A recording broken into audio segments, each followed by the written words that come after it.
Everything that you project vibrationally does create a sort of vortex, and there is a momentum. That's why we're defining that there's the receptive mode of your true vortex and who you really are, and then there's the receptive mode of all the things that you've worried about. And so there is a vibrational stream that precedes all manifestations. So what's manifesting is manifesting in response to where you're hanging out on this emotional scale. There are things that come from that true vibration of alignment, and there are things that come from revenge, and there are things that come from anger, and there are things that come from overwhelmment, and there are things that come from despair. All of these could be called receptive modes because it's where you've got your tuner set. So it's what your reception is about. And whatever your reception's about, it's all you're letting in. So if your reception is set in overwhelmment, you can't let in things that ease it up. If your reception is set on being a victim, you can't let in anything that is upscale from that, as long as those are the thoughts that you're practicing. When you sleep, it stops momentum and it sort of clears the air, so that when you awaken in the morning, you are always here for a moment, until you begin pondering and considering the dilemmas and problems and decisions of your life experience. And then usually you end up lighting about where your average thoughts have been, but it doesn't need to be that way. The thing about your dreams don't happen all night long like you think they do. It's like an instantaneous download when you awaken in the morning of where your vibration is. So as you recall that, it's usually because you've settled quickly back in to that strong momentum of problem that you've had going on. Whatever you've been consistently worrying about or thinking about or reveling in is usually what makes up your dreams. Esther remembers, after receiving us and having the first few conversations where we were flowing through her in response to Jerry's questions, she began having flying dreams for the first time in her experience. And it's because of the new freedom that she'd discovered in allowing this energy to flow. And so night after night she was having flying dreams because of the difference in the way that she was feeling, you see. So don't try to control it. Don't try to control any outcomes. That's really something that we'd like to say to all of you deliberate creators. Don't try to control outcomes. Don't try to control manifestations. Instead, do what you can to consider where you are vibrationally, emotionally. Let that be what your emphasis is upon. And then let what you've put into the vortex and now your new reception of it be the control of what unfolds in terms of manifestation. You'll like it. You'll really like it. It is such an easy button approach. It is. Don't make too much of it and take whichever path is the least upstream. Or let go and float for a little while. If there are two choices and neither one of them feel that good, neither one of them is that good.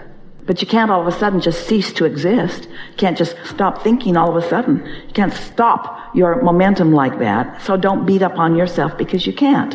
Just let it go, and when you sleep, it will subside. And when you awaken, it will be better. And then the next morning, it will be better. And the next morning, it will be better, as long as you understand this. It really is about staying in your lane. It really is about wanting to feel good and know what thoughts take you off and paying attention to what happens. There is nothing wrong with running over a few things while you're learning to drive. It's just sort of something that has to happen. So as you are acknowledging that, oh, that thought led to that, then next time you come across that thought because of past momentum, you might have more control about it because you're more decisive about it now. But let your decisions be about how you feel, not about the nitty-gritty of what you're deciding. It's really about diffusing negative focus. If you diffuse negative focus, in time it won't be part of the mix. So at the same time that you're diffusing negative focus, you can be focusing more positively. It's just a matter of caring about how you feel and guiding yourself accordingly. We've been talking about several things in this gathering, things that we want you to feel sort of new about in some ways. And the first thing that we wanted to bring emphasis to is that receptive mode and replenishing mode are the same mode, and that everything you want comes from that. So, of course, we've tied it into the decisions that you've made because it's personal. In other words, it's not being a puppet that someone else is deciding for you. These are things that you have specifically asked for that mean something to you. And so getting into that receptive mode is just the most wonderful way to live life, to know when you're there and know when you're not there, and not be mad at yourself when you're not there, but most of all, know when you're there. And just knowing that makes you more likely to want to do that, which is what that step 5 living is all about, isn't it? It's about not beating up on yourself when you find yourself in a receptive mode of something less than what you want. And so then what happens once you're striving or wanting or enjoying more of the receptive mode? What happens is you begin to experience more of a feeling of worthiness, because you begin noticing the correlation between what you've been thinking and how you've been feeling and how it's playing out. And you even feel worthy when it plays out in a way that you don't want. There's something so wonderful about knowing that you're in charge of what comes. I did that, you say, or I did that too, you say. In other words, there's something wonderful about being the deliberate creator of your own experience. So that feeling of receptivity and then that feeling of worthiness that comes as a result of it are such important components of where you stand in your vibrational now. And then the now factor is such a big factor, because in your now, you have more latitude than you've been giving yourself credit. Let your decision-making process be mostly about the way you want to feel, by understanding that you've already filled your vortex full of the decisions that are important to you. And then just watch how lovely life plays out. And then you'll find yourself more and more of the time being in this state of being where things are unfolding around you and you are witnessing the evidence of your alignment. That's the best part of deliberate creation, to witness the evidence of your alignment. Or, let's have a step 5 moment, witness the evidence of your misalignment. But witnessing the evidence of it, isn't that a lovely thing? By staying in your lane, which is one of the things that we've really been talking about, when you find yourself saying it's frustrating, you're off on the rumble strip, aren't you? It's frustrating. Don't go there. Don't even put words to it being frustrating if you can stop yourself, if you're not too far in the frustration to stop yourself from even saying it.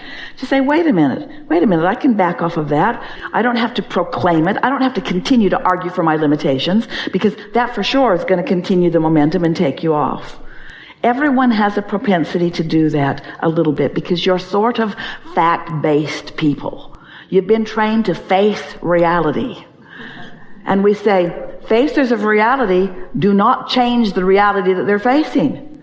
If you face reality, you keep active the vibration that keeps bringing the same results. Different places, different faces, but it's basically the same experience that you continue to regurgitate. And it does not have to be that way. You are not facers of reality, or you are creators of reality. You are creators of your reality, you see.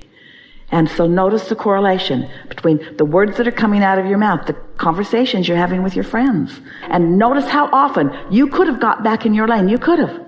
But for reasons, screwy reasons, like momentum, or you don't want to hurt your friend's feeling by changing the conversation, or mostly momentum, mostly your own momentum, or mostly your own justification or rationalization, but none of those things feel good. And so, do you know that every single thing that you want, no matter what it is, a material object, a state of being, a pile of money, a person, anything that you want, everything that you want it because you think you will feel better when you get it. And everything that we've been talking about is we want you to feel better before you get it, or else you can't get it.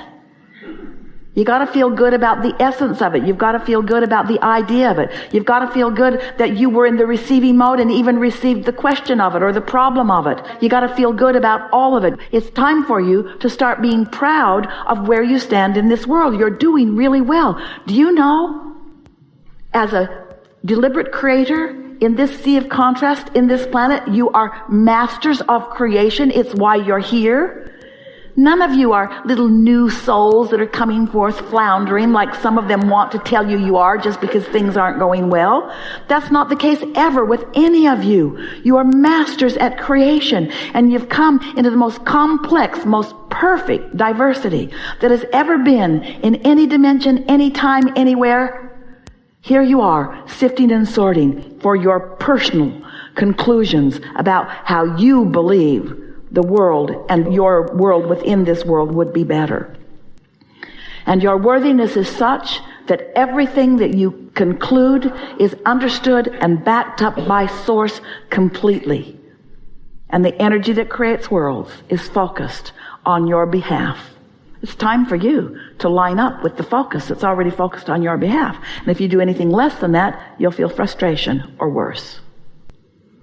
The easiest way to explain it to you is that as you connect to your inner being, you connect to everything else, because your inner being is connected to everything else. So your inner being, your personal inner being, who is personally aware of everything that is important to you, is connected to all of that stream of well-being. We could spend the rest of your lifetime defining the particles of non-physical. Everything that has ever lived has been sifting and sorting and creating a vortex. And what is non-physical is the culmination of all of those requests. Pure and higher and better feeling. A sort of liquid love. That's what it all is. Just feel for what it is and you'll know. In your vortex, you might have put a specific relationship or a specific place that you want to live. And the reason behind it is because you like satisfaction and contentment, or you like vistas. And so that would connect with a lot of other vortexes. You get to bring the specifics forward. And so your vortex is as specific or as general. It is as general as what everyone wants, which is well-being and freedom, and to be understood and heard, and worthiness. In other words, that's a vortex that includes everyone. But your vortex is specific unto you. So specific and precise that everything that you want and every detail about it can be yours in so many more moments than most of you are allowing. It helped Esther when Jerry made his transition into non-physical to understand this and to find words for us to explain it more, because she had thought that she had understood. She had been visiting with us and allowing us to flow through her for a very long time. And she accepted us as a collective consciousness, and she could feel different degrees of emphasis of consciousness coming forth. She could feel very specifics coming forth. In other words, sometimes even when she's leaving the stage, she feels an ongoing conversation with someone who's just been in the hot seat about things because of the momentum of that's going on. In other words, she knows that there is a fluidity to what is Abraham. She understands that it is a collective consciousness. It is not a personality that has these opinions about these things. It's a source energy, infinite intelligence, consciousness. So as Jerry made his transition into non-physical, now Esther was not very happy about the idea of Jerry just joining the Abraham soup. Whatever that was. In other words, she knows that he does. She knows that he is. She knows for sure that he is a part of that because she lived with him and knew his heart. She knows that. But she wants more specifics from Jerry than from Abraham. So Esther has very specific dialogues and conversations with Jerry because Jerry was specifically and intimately involved in Esther's experience, in the day in and day out experiences. She knows what he desired relative to business and so forth, and clients and well-being and those sorts of things. So she's always wanting to know what he is thinking about it. She wanted to continue to approach things in the way that she knew from his business background and his wisdom and his heart and his love. She wanted to continue things. But now she is discovering that even now she will receive dialogue from him and she will say, I want to be clear that I'm receiving you as you are, not as I remember you to be. But it was a while before she was willing to do that. Now she's let him be part of the soup, you see. Now she's letting him be the fullness that he really is, while the specifics still come forth, because she gets to define the specifics. You all get to define the specifics, and infinite intelligence will answer you as broadly and as generally or as specifically and intimately as you are able to allow, you see.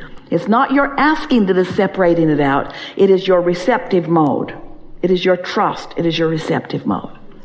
And so if you'll just chill out and let it flow. Really good.